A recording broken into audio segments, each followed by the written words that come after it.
kita akan melanjutkan menu lain pada tab Lokakarya, yaitu LK0A3 atau untuk loka yang lain LK1A3, unggah dokumen kegiatan Lokakarya. Bentuk aktivitasnya adalah assignment. Kita klik pada menu yang tersedia. Kemudian kita baca petunjuknya bahwa di sini produk yang dihasilkan adalah peta harapan dan kekhawatiran peserta terkait program dan komitmen aktor calon guru dan komitmen aktor CGP serta kepala sekolah. Nah, ini produk yang dihasilkan untuk Lokakarya 0, Lokakarya 1, Lokakarya 2, dan selanjutnya tentu berbeda-beda. Ini tadi kami mengambil contoh Lokakarya perdana. Adapun dokumentasinya dari Lokakarya yang satu ke Lokakarya yang lain, insya Allah sama, antara lain adalah daftar hadir, laporan penyelenggaraan Lokakarya, dan foto dokumentasi kegiatan. Di bawahnya sudah tersedia petunjuk mengisi, petunjuk mengupload laporan, yaitu dengan cara klik add submission, kemudian file submission, kemudian kita pilih file yang akan disertakan, kemudian save changes. Kita lihat langkah yang pertama adalah add submission. Di atasnya terdapat submission status. Bila kita belum pernah mengirimkan laporan, maka di sini statusnya adalah no attempt. Kemudian di sini statusnya not credit karena memang laporan ini tidak diisi, tidak dinilai, karena memang laporan ini tidak dinilai. Kemudian ada tidaknya komen di dalam. Kita klik add submission. Kemudian kita lihat ke bawah bahwa ternyata dalam assignment ini kita tidak diminta menuliskan teks online, tetapi langsung mengupload file. File apa yang diupload? Yaitu adalah file yang ditagih di sini, ya, yaitu daftar hadir, foto dokumentasi, dan laporan penyelenggaraan. Biasanya panitia Lokakarya sudah menyiapkan daftar hadir yang diisi CGP maupun PP. Jika sudah selesai kegiatan akan ditandatangani oleh penanggung jawab kegiatan pada lokasi itu. Nah, silakan Bapak Ibu PP untuk menyekan dokumen tersebut atau memfotonya sehingga bisa dilampirkan dalam laporan ini. Seperti itu. Kemudian foto dokumentasi, Bapak Ibu bisa langsung mengambil foto dokumentasi kegiatan saat kegiatan pelaksanaan Lokakarya. Kemudian laporannya bisa kita siapkan dalam bentuk dokumen MS Word. Oke, saya akan menunjukkan contoh laporan penyelenggaraan Lokakarya sebagai berikut. Jadi laporan itu antara lain memuat waktu pelaksanaan, kapan, tanggal, dan pukulnya, kemudian pesertanya, ada berapa CGP dan berapa PP, kemudian jadwal kegiatan.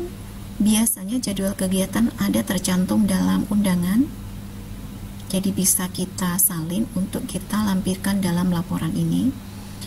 Kemudian rangkuman kegiatan, misalnya topik kegiatannya apa, kemudian pemahaman bermaknanya apa, pertanyaan yang dilemparkan dalam forum itu apa, kemudian produk pada Lokakarya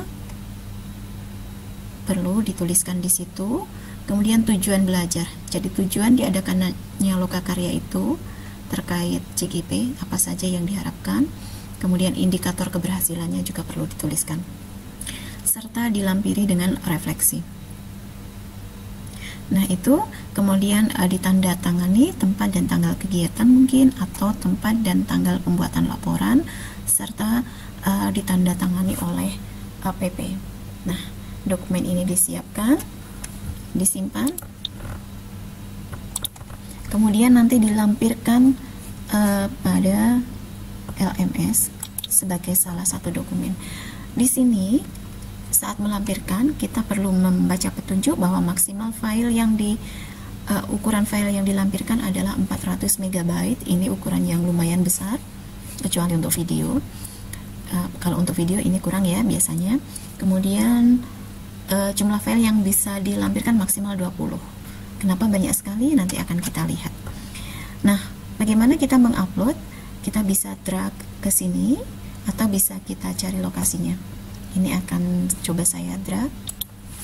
Saya menyimpannya tadi pada bagian dokumen, pada bagian download. Ini akan saya lampirkan di sini. Klik ya, dokumennya sudah muncul.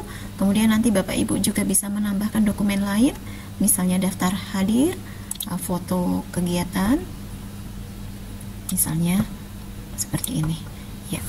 Jadi kita bisa melampirkan dokumen-dokumen itu sampai maksimal 20 file dan ukuran filenya maksimal 400 MB. Setelah semua kita lampirkan, kita klik save change. Kemudian file apa saja yang kita cantumkan di dalamnya sudah muncul. Kemudian kita masih bisa mengedit submission, bisa mengedit, misalnya kita akan menambahkan file atau mengganti file yang sudah kita lampirkan. Kita cukup klik edit submission. Kalau kita ingin menghapus dari file-file yang sudah kita lampirkan, kita cukup klik remove submission. Nah, sebenarnya dokumen apa saja sih yang bisa kita lampirkan di sini dari petunjuk ini? Oke. Kita akan melihat pada yang sudah-sudah.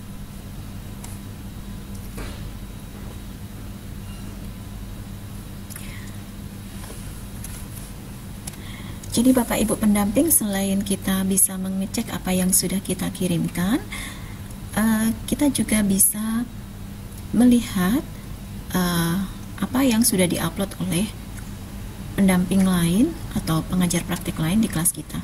Misalnya dengan klik view all submission. Oh maaf, kita bisa melihat orang lain yang upload di sini.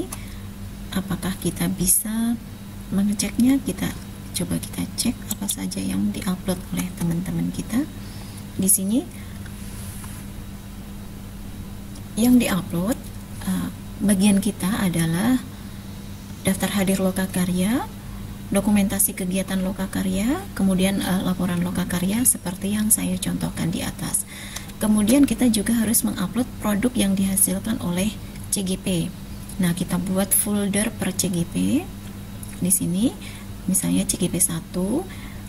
CGP 1 sudah menghasilkan analisis diri dalam menggerakkan komunitas, kemudian aplikasi komunitas praktis, kemudian rencana pengembangan komunitas praktisi. Misalnya ini untuk lokakarya kedua. Kemudian CGP yang lain membuat LK1, LK2, dan LK3. Nah, semua ini yang mengupload adalah pendamping. Jadi saya ulangi, semua ini yang mengupload adalah pendamping. Maksimalnya sampai 20 file. Semoga video tutorial ini membantu para pengajar praktik. Sekian.